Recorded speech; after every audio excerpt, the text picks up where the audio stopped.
Cara mandi wajib yang betul. Ulama kata mandi wajib cukup mudah. Sailanul ma ala jami'il badani biniyatin. Ratakan air sekalian badan yang zahir dan berserta dengan niat. Niat lagu mana? Tidak ada sebarang hadis sebut niat lagu detail.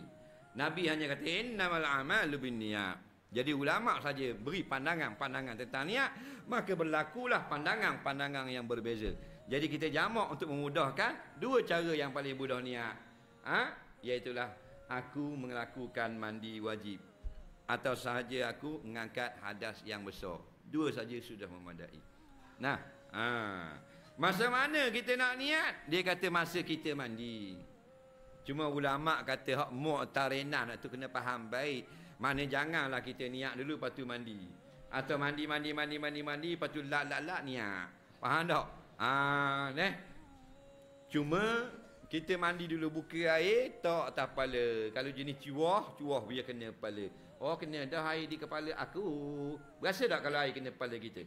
Berasa? Kita pun niat. Aku niat mandi yang wajib. Beres. Atau kaki dulu kita masuk dalam bilik air, kita buka paip hujang, kita jauh sikit, kena kaki, boleh tak niat? Tak ada masalah.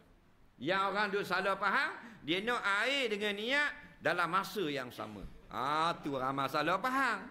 Jeng terus tak? Akak air sahaja aku. Syaitan kata, air dulu, niat ke diam. Astagfirullah. Lepas tu sahaja pula, niat dulu, air ke diam. Jeng. Apa bahaya ni? Air. Ni air. Dalam kolok. Ambil keliki buat gini. Kena air. Kena. Oh kena dah. Kena. Niat dalam hati. Aku mandi yang wajib. Faham tak? Senang. Lepas tu ke air tak payah niat. Mandi. Faham lagi? Tak pun time makan ki. Time belajar tak mari. Nampak tak? Betul tak? Lepas tu tua menyusah kat orang. Ulama kata umur 7 tahun kena belajar agama dah. Kita 70 baru nak mengaji.